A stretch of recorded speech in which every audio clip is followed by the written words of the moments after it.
Il y a 70 ans, 750 000 Palestiniens étaient expulsés du territoire qui deviendra l'État d'Israël. Une exposition sur la Nakba est présentée en ce moment à la MJC Prémol à Grenoble. Rencontre du 4e type, 400 étudiants du collège aux écoles d'ingénieurs ont participé durant ces 2 derniers jours à un concours de robotique à l'UGA. Au-delà du jeu, un secteur en pleine expansion. Et puis le musée de Saint-Antoine-l'Abbaye vous propose de découvrir la vie des moines hospitaliers d'avant-hier avec des outils d'aujourd'hui. Visite avec tablette, casque et écran tactile. Bonsoir à tous, ravi de vous retrouver dans ce JT du jeudi 17 mai 2018. Toutes les heures à partir de 18h. Retrouvez l'essentiel de l'actualité du Grand Grenoble en 10 minutes. L'association France-Palestine Solidarité et le collectif isérois pour la Palestine organisent vendredi à 18h à Grenoble un rassemblement rue Félix Poula et une marche jusqu'au parvis du musée de peinture en soutien au peuple palestinien. Cette semaine qui marquait le 70e anniversaire de l'expulsion de plus de 700 000 Palestiniens du territoire qui deviendra Israël, le gouvernement d'Israël a ouvert le feu sur des manifestants, tuant plus d'une centaine de Palestiniens et en blessant des milliers. La MJC Prémol à Grenoble propose en ce moment une exposition pour mieux comprendre la genèse de ce drame. Lucille Dailly. Inlassablement, les drames noircissent les pages des journaux. Depuis 70 ans, cette guerre que l'on nomme conflit israélo-palestinien emporte avec elle des vies, retentit jusqu'à nous, provoquant l'émotion, mais la compréhension vient parfois à manquer. Pour sensibiliser les plus jeunes, la MJC Prémol accueille une exposition vouée à donner des repères sur les débuts du conflit, la Nakba. La Nakba, c'est littéralement la catastrophe. C'est de dire que d'un jour à l'autre, entre 700 000 et 750 000 personnes se sont retrouvées chassées de leur maison, chassées de leur village, contraintes à vivre, et pour certaines familles depuis 70 ans, dans des camps de réfugiés. Au fil des panneaux, la connaissance s'étoffe de la fin du 19e siècle à nos jours, de l'origine des actes fondateurs de droit international aux conséquences. Les documents s'attachent à présenter les faits d'une manière scientifiquement documentée, comme pour démystifier les raisons de la guerre et lutter contre l'ignorance. L'ignorance est très dangereuse. Elle peut conduire à laisser un peuple tout entier dans la détresse, sans aucune solidarité. Et l'ignorance est très dangereuse parce qu'elle peut aussi justifier une dénonciation de cette situation sur des bases fausses. Combattre les préjugés et garder l'espoir de paix en toile de fond d'une exposition qui, selon l'historien israélien Ilan Pappé, est le seul moyen d'avancer si nous voulons un avenir meilleur. Une exposition à découvrir jusqu'au 6 juin à la MJC Prémol donc. Le CHU Grenoble-Alpes participait ce jeudi à une journée d'information sur l'insuffisance cardiaque. Elle concerne environ 1 130 000 personnes en France et cause 73 000 décès chaque année. C'est 7 fois plus que l'infarctus du myocarde et 14 fois plus que les accidents de la route. Maladie chronique, elle est bien souvent émaillée de complications aiguës. L'insuffisance cardiaque, ça correspond à une fatigue du cœur. C'est le muscle cardiaque qui est fatigué. Le cœur n'est plus capable de jouer le rôle qu'il a l'habitude de faire, c'est-à-dire c'est le moteur du corps. Il irrigue l'ensemble du corps et actuellement, chez les insuffisants cardiaques, ce cœur, il ne peut plus remplir cette fonction-là. La principale cause, c'est la maladie des artères coronaires. Quand on fait un infarctus, quand on a les artères encrassées par le cholestérol, par le tabac, du fait que les patients sont trop sédentaires, c'est la cause principale. Alors l'insuffisance cardiaque se manifeste par 4 signes. D'abord, les gens sont essoufflés. Ensuite, ils vont prendre du poids très rapidement parce qu'ils font de la rétention d'eau. Le 3e signe, c'est des œdèmes, c'est-à-dire que les jambes gonflent ou les pieds gonflent. Et puis le 4e signe, c'est de la fatigue. Donc quand les patients ont ces 4 signes-là, ils doivent aller consulter rapidement leur médecin traitant. Et pour prévenir toute complication, l'exercice, une bonne alimentation et une bonne hygiène de vie sont nécessaires. Le docteur Lekarj Goujadou aura décidé de se pourvoir en cassation après la décision mardi de la Cour d'appel de Grenoble de confirmer sa peine à 18 mois d'emprisonnement avec sursis. Le psychiatre de 72 ans avait été reconnu coupable d'homicide involontaire pour avoir autorisé son patient atteint de schizophrénie paranoïde chronique à sortir de l'établissement de Saint-Égrève.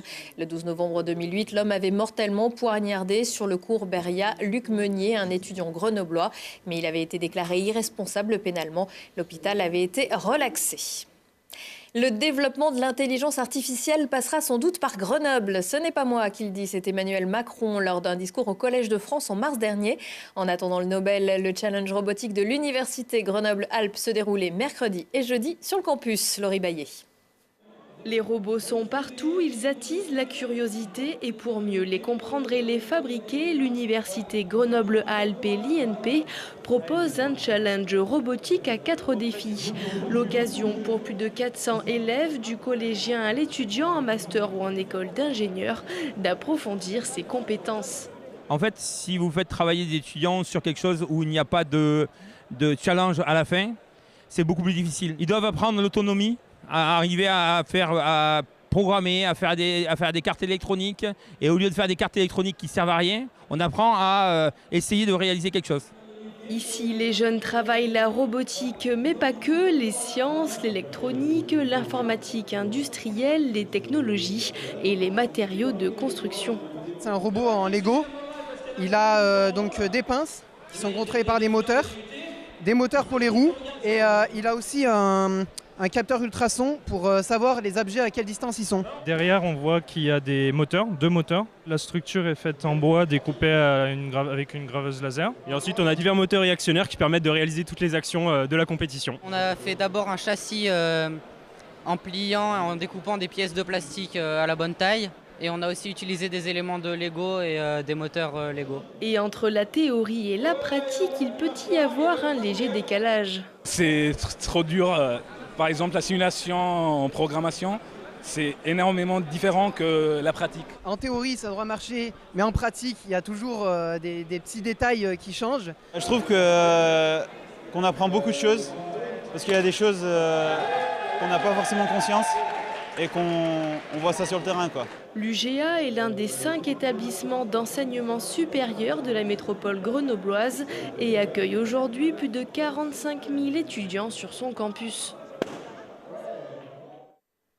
L'objectif du gouvernement, c'est de multiplier par 3 en 3 ans le nombre de personnes formées en intelligence artificielle. C'est bien parti à Grenoble.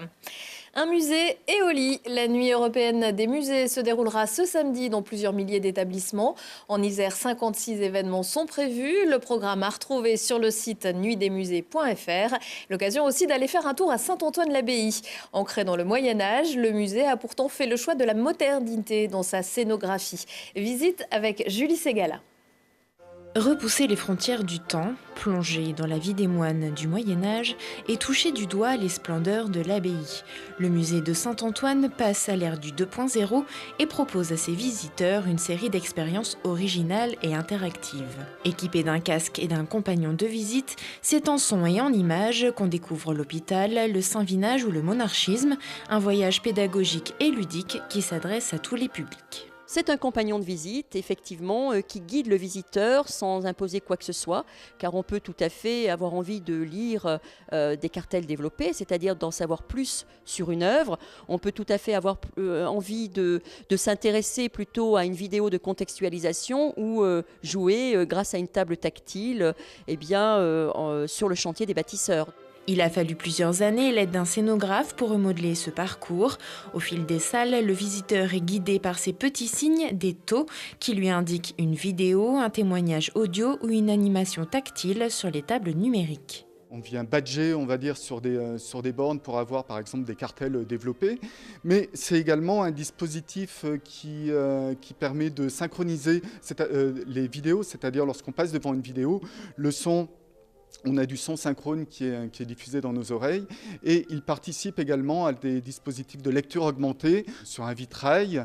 Le visiteur va se retrouver devant un livre qui reprend les détails de ce vitrail devant lequel on se trouve. Et en tournant les pages de ce livre, donc un objet, on va dire, analogique, par le casque de l'audioguide, il va entendre une voix, la voix d'un moine, qui va lui expliquer finalement le détail. La troisième et dernière tranche de modernisation du parcours s'achèvera fin 2018. Coût total de l'investissement 100 000 €. De nouveaux outils multimédia comme des livres numériques seront intégrés, mais le musée pense déjà à l'avenir et parie sur la réalité augmentée à l'orée 2020. Les visiteurs pourront alors découvrir le cloître médiéval, le grand hôpital et l'église abbatiale à travers des modélisations 3D. Saint-Antoine-l'Abbaye qui fait également son cinéma puisque le site accueille en ce moment le tournage d'un film d'Anne Fontaine avec entre autres Isabelle Huppert, Benoît Poulvord, Vincent Macaigne et Lou Delage. Le titre de ce long métrage, Blanche comme neige, une version du conte de Grimm, pas vraiment pour les enfants. Le FCG est en train de construire son équipe. Le club grenoblois qui jouera en élite la saison prochaine vient d'annoncer que plusieurs joueurs venaient de prolonger avec les Rouges et Bleus. Le centre ailier tongien Daniel Chiglioni poursuivra au FCG jusqu'en 2020. Le troisième ligne, Loïc Godener, auteur de 6 essais cette saison, vient de s'engager pour 3 saisons supplémentaires, tout comme Teiva Jacquelin, l'ailier polynésien. Étienne Fourcade, qui a participé à 3 des 4 matchs de phase finale, prolonge également son contrat jusqu'en 2021. Prochain rendez-vous avec l'actu en replay et dans 1 heure sur télégrenoble.net. Je vous retrouve la semaine prochaine. Vendredi, vous retrouverez Lucille Dailly. Excellente soirée à tous.